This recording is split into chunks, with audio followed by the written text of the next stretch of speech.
بسم الله الرحمن الرحيم. الحمد لله رب العالمين، والصلاة والسلام على أشرف المرسلين سيدنا محمد وعلى آله وأصحابه والتابعين لهم بإحسان إلى يوم الدين. أما بعد، marka hore ilaahay baan mahadinaynaa noogu nicmooyin fara badan aan la soo koobi karin. waxaan ilaahay ka baryaynaa cudurka khatarta ah ee dunida sida aadka ugu faafaya ilaahay subxaanahu wa tacaala inuu naga sarfiyo naga leexiyo oo intuu maaragtay mataqaan dhibaatada ku haya in ilaahay ka kor qaado. intaas kadib halkan aan isugu nimid anagoo ah qayb ka mid ah culimada Soomaaliyeed inaan ka soo jeedino dareen muujin iyo dhaleeceen ku aadan waxyaabihii maanta ka dhacay magaalada Muqdisho xilligii salaada Jumcada la dukanayay masaajidda maaragtay si aad iyo aad anshaxa iyo aadaabta iyo dhaqanka islaamka iyo maaragtay ka soo horjeeda oo aqlan wa sharcan wax suurtagal aan ahayn lagu joojiyay cibaadadii ka socotay masaajidda qaar khudbadihii oo socda la joojiyay masaajidda qaar kood khudbadii oo la dukada salaadii in la dukada la diiday. arrintaas waa arrin aad u foolxun waana dhaleeceynaa dareen weynna waa ka muujinaynaa taana culimada Soomaaliyeed. arrintaas runtii waxay ahayd arrin lama filaan ah, arrinaan maaragtay ku qotomin waxyaabo awaamir oo ka soo baxay dawladda oo ku aadan arrintaas iyada ah, arrin xushmadii masaajiddu ay lahayd iyo culimada Soomaaliyeed maaragtay oo masaajidda maamulka ka ah aan maaragtay la ixtiraamin ayay ahayd. dabcan masaajiddu waxay leeyihiin maamul iyo maaragtay dhabo loo soo maro ayay leeyihiin, marka in si toos ah askari oo u soo dhex galo cibaadadii ka socota oo si toos ah u joojiyo arrintaas oo arrin aan la qaadan karin way runtii. qodobka labaad, haddii waxyaabaha waajibaadka ilaahay ummadda dul saaray ama jumcadii ama jamaacadii la joojinayo waa arrin weyn. arrintaasu waa arrin u baahan in culimada Soomaaliyeed lagala tashado, laga talageliyo sharciga iyadoo loo fiirinayo waxyaabaha dhibaatada oo soo kordhay lafteeda la qiimeynayo, miisaan sharciga iyadoo lagu dhisaayo in fatwo culimadu ka soo saarto jihooyinka iyo arrintaas qusaysa taladeeda iyo go'aankooda ay wadaagaan si wada jirana maaragtay wax uga soo saaraan arrin u baahan waay. qodobka xiga wuxuu yahay masaajiddu markay sidaan oo kala tahay ee dhibaato xoog ay jirto kaalin weyn bay ku leeyihiin dhibaatadaas wax ka qabashadeeda iyo maaragtay in ilaahay subxaanahu wa tacaala dhibaatadaas ummadda ilaahay ka badbaadiyo. waa midda koobaadi, masaajiddu waa meelaha ummadda laga wacyigeliyo, ummadda laga baraarujiyo, ummadda wanaagga laga faro, xumaanta looga reebo, macruufka oo la faree munkarka oo la reebo iyo islaax laga shaqeeyana waxay ka mid tahay waxyaabaha ilaahay ummadda ku badbaadiyo oo inay halaagsamaan ama cudur ama dhibaato kale ay ku halaagsamaan waxa ilaahay ummadda uga badbaadiyay ka mid tahay. ilaahay aayad quraan wuxuu ku yiri wa ma kana rabbuka liyuhlika alqura bidhulmin wa ahluha muslihuna. reer bani Israa'iil waxa ilaahay subxaanahu wa tacaala uu sheegay qoladii sabtiga ku xad gudubtay in ilaahay subxaanahu wa tacaala uu badbaadiyay kuwa xumaanta reebay wa anjayna alladina yanhuna 'ani suu'i. marka in xumaanta la reebo wanaagga la isfaro waxyaabaha ilaahay ummadda dhibaatada uga badbaadiyay ka mid tahay. qodobka labaad, masaajiddu waa meesha ilaahay subxaanahu wa tacaala lagu baryo, weliba xilligan dhibaatooyinkan ay soo kordheen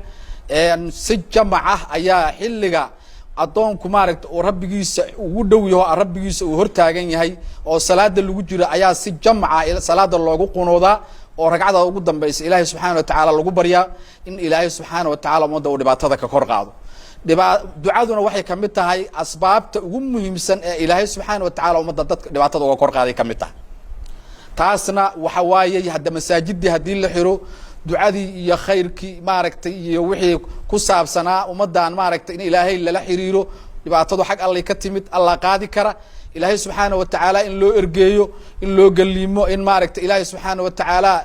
dhibaatada inuu naga dulqaadan la weydiisto si jamac ah waliba ilaahay subxaanahu wa tacaala lagu weydiisto arrintaas waa masaajidda meesha saldhiga u ah qodobka xiga wuxuu yahay masaajiddu waa meesha ummadda laga taakuleeyo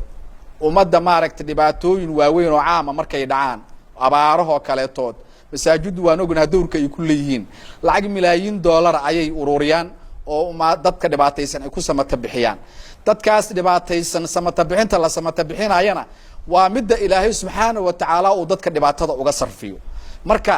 ummaddu marka caymis kale ma laha waa ummadda caymiskeedi ummaddan hay-adaha hadda dhibaatooyinkaas ka maaragtay kaga soo gurmadana ma haysato ma haystaan dawladduna dawlad aad u taag daran oo hadda mataqaana ummaddan markay saan oo kale dhibaato caam ugu dhacdo cid walba maaragtay iyadoo nolosheedii kafaala qaadi karta hadday adeeg xagga cuntada u baahan yihiin nolosha iyo adeeg caafimaad hadday u baahan yihiin cid bal gurigeeda u geey karta ma aha masaajiddu waxay u taagan yihiin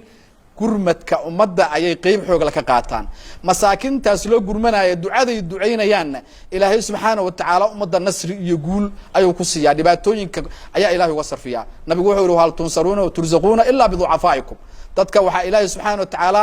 uu gargaar iyo nasri iyo hiilay iyo risqi intaba ku siiyaa yacni ducafadooda ay wax u qabanayaan ducada ducafadaas ay duceynayaan iyo cibaadada cibaadaysanayaan ilaahay subxaanahu wa tacaala dhibaatada wax badan uga kor yeelaa sidaas darteed culummadu waxay arkayaan in maaragta mataqaanaa arrinta ku saabsan cibaadada masaajidda lagu cibaadaysanayo iyo furnaanshada masaajiddu ay furan tahay inay arrin muhiimad weyn la ay tahay sida maanta ay muhiimad weyn u leedahay ummadda in suuqu u furaado in si noloshooda loo badbaadiyo ayay masaajiddana maaragtay ummadda cibaadadeeda ku xirantao muhiimad weyn ay u leedahay waxaan markaas soo jeedinaynaa in arrintaas mataqaanaa dawladdu ay dib u fiiriso go-aanka isaga ah oo maaragta mataqaanaa ciidamadu ay ku dhaqaaqeen masaajidda inay ku xirayaanna aad iyo aad loo fiiriyo waana mid khatar keeni karo sidaas aan soo jeedinayna wabillahi tawfiiq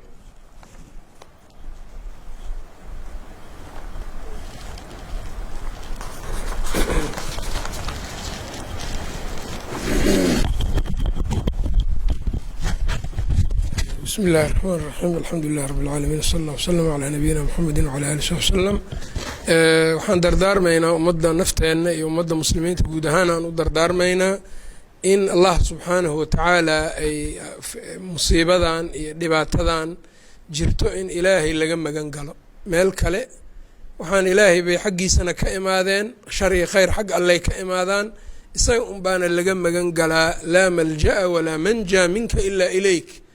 ducooyinka nebiga sal ll ly slam ka mid ahay meel la magan galo iyo meel lagu badbaadaa ma jirto ilaa ilaahu xaggaaga maahane asbaabaha sharcigana in la qaato sababaha sharcigu uu sheegay ee masaa'ibta ku timaado ee shareecadeennu ay ka hadashay rasuulka sal ll ly slam axaadiistiisa uga hadlay qur-aanka ku jirto in aad iyo aad loo fiiriyo laga waantoobo oo asbaabaha sharciga la qaato isla markaasna asbaabaha maadiga ah ee sharcigana ku saxan la tijaabiyey ee tajribo sax ah soo maray ee aan dad iska fudud ama dadaan aqoon lahayn oo keliya un ku dayanayo ummado kale oo aanan diin wadaagin dhaqan wadaagin caqiido wadaagin dadka iskaga un dayanayo inaan la fiirinin asbaabaha maadiga ee shareecadeennana ku saxanna in sharcigeennuna oo wax badan oo kamidaba uu faray maqaasidiisana ay ka hadlaysana la ilaaliyo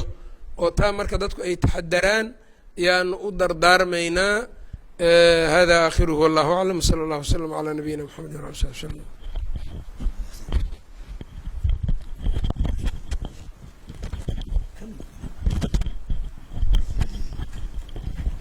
بسم الله الرحمن الرحيم الحمد لله رب العالمين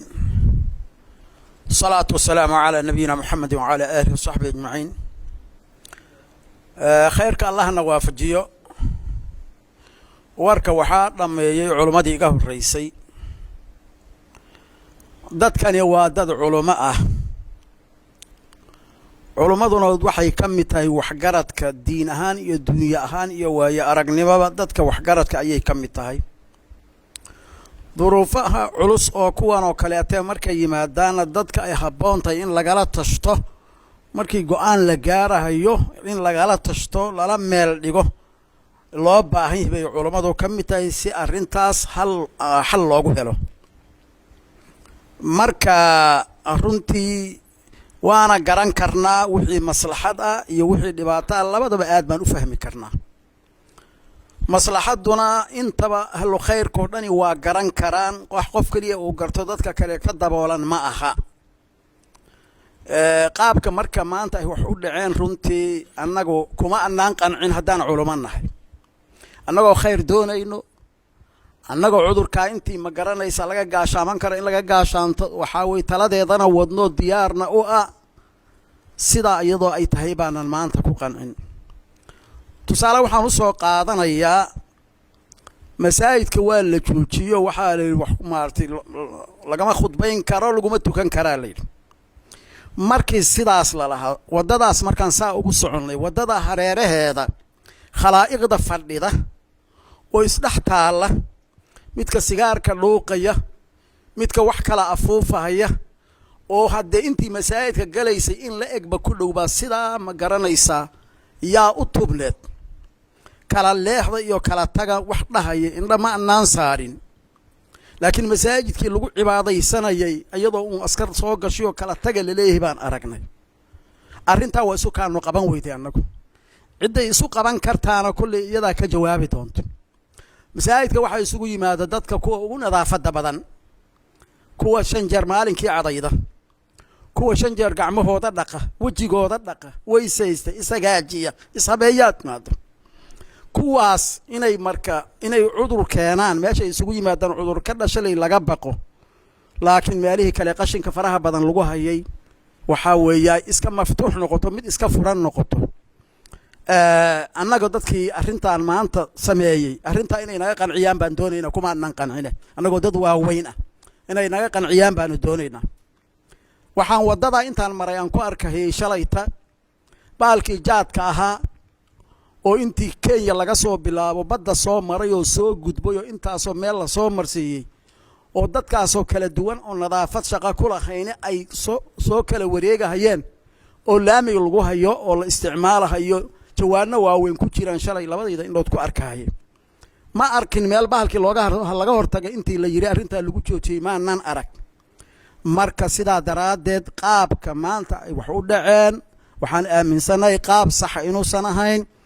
waxay ahayd in ma garanaysaa haddii masaajidda arrinteeda laga tashanhayo in culummada loo yeero si good looga wada hadlay ahayd haddana waxaan codsanaynaa arrintaa in laga laabto laakiin arrintii tala loo celiyo culummadii guud ahaan la wada hadlo oo maxaa dan noo ah maxaa maslaxada la yidhaahdo sidaasaan arkay midda kale waxaa weye sheekhi iga horreeyey baa ka shanqariyaye meesha keliya dadku ku kalsoon yihiin oo warka ka soo baxo dadweynuhu ay qaataani waa masaajidda وحتى عذر كان هذا السعودي إن لقوا وعي جريو دتك أي كوها بونتاي هذه مساجد الباب بدل الله حره دتك كم قنعة يان ورد إذا عذاها دتك أركض يكسو دايان كو قنع مايان سيدا درادد وحنا هو مهم سن دتك ما أركيسا إن هذا اللي كو قنعي سجد رافان وحيالها أن حبونين هذا الكأي كو قنعي كرانا هذا الكمساجد كسب حوي هذه مساجد الله حره ummadii meeshii laga wacyi gelin lahaana waa la xiray bay noqonaysaa marka ay isla gubatay ku soo baxaysaa waxaan codsanaynaa arrintan iyada ah in ma garanaysa cudurdaar laga soo gudbiyo dib culumadii iyo maartay dawladii iyo looga tashto wixii maslaxad la isla arko la isla qaato sidaas aan codsanaynaa waadna mahadsantiin wabillahi tawfiiq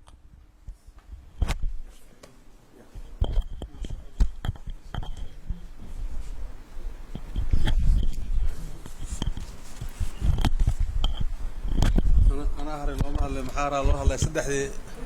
يا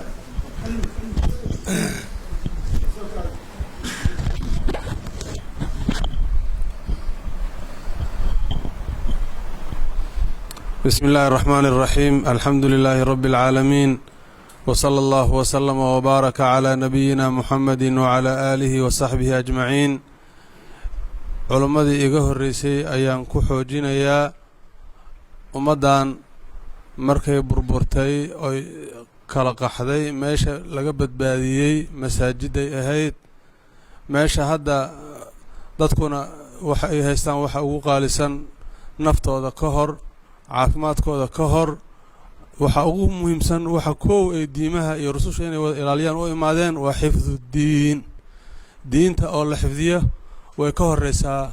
nafta way ka horeysaa diinta xifdinteeda ayaa caafimaadku ku xafidmayaa culimadu waxay dardaarmayaan sida isbitaalka maanta aan looga maarmin hal xiro dawladda isbitaalka haday tiraahdo loola yaabayo si ka daran aan masaajidka looga maarmin marka isbitaal hal xiro saysan suurtagal u ahayn waa isbitaalkii qalbiga dadkan wareersan xanuunka uu xataa waxyeeleeyay meeshii niyadda looga dhisi lahaa oo xanuunada daacuunka iyo waxyaabaha noocan oo kale shahaado inay yihiin lagu wacyigelin lahaa inaysan ku fakerin haddaad adigu cudurkii qaaday dadka qaadsi sida aan aragnay hadda kan candhuufta meeshii la qabsanaya ku tufaya kan kale xaasidnimo marka in niyaddii loo dhiso la yidhaahdo waa ruuxuu ku dhacona shahaaday u noqonaysaa oo mu'min oo ilaahay ajar ka xisaabsada in marka la sabro marka masaajiddu caafimaadkay qayb ka qaadanaysaa culimmaduna waxay dardaarmayaan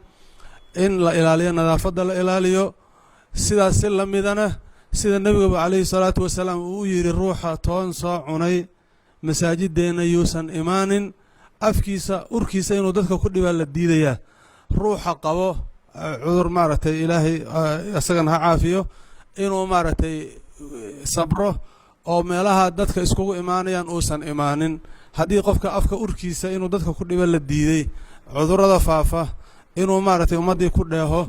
ayadoo aan ogsoonnahay laa cadwa walaa tiyarata qadarka khayr sharb ilahay xaggiisa inay ka wada imaanayaan haddana nafiru min qadari illaahi ilaa qadari illahi culummadu way isticmaalayaan waxayna leeyihiin aafaadkan adduunyadiiba ka wareertay oo daawo u la'dahay ilaahay baa daawadeeda haye yaanan guryihiisa inta xirno ilaahay inta noo carooda awlan isbitaalla nagu filan iyo lacag nagu filan aanan haysanine halkii naasoo noo irmaanaa dawladdu yaysan dadka uga darine masaajidda ha ka leexato sida isbitaalka iyo suuqa aan looga maarmin aan masaajidana looga maarmin waa soo jeedinaynaa in la ilaaliyo nadaafadda la ilaaliyo lasoo koobo oo waqtiyada laysku maaragtay aan dadka aada loogu dheeray xilligan kuleelka oo kale lagu jiro khudbada la gaabiyo nadaafadda la ilaaliyo waxaasoo dhan waan xoojinaynaa hawshana waa hawl u baahan ilaahay in la baryo ummadduna ay iskaalmaysato laga daayo in la siyaasadeeyo maanta ma aha maalin maaragtay la isfaquuqo oo la yidhaahdo oga faa'iidayso maalin la yidhaahdo ma aha dawlad iyo mucaarad kulli wadaad iyo waran leh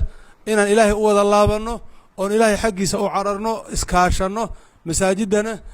muhiim hawshaas muhiimkii ummadda u haysaa aan maaragtay xaalna laga bixiyo waan aaminsanahay inaysan mas-uuliyiinta akhyaarta sarsare waxaasoo kale inaysan ku talinaynin dadku hadday wax qaldamaan ciddii sixi lahayd akhyaar maaragtay meel walba way joogtaaye warkaas dadka ha laga daaweeyo ha la saxo wabilaahi towfiiq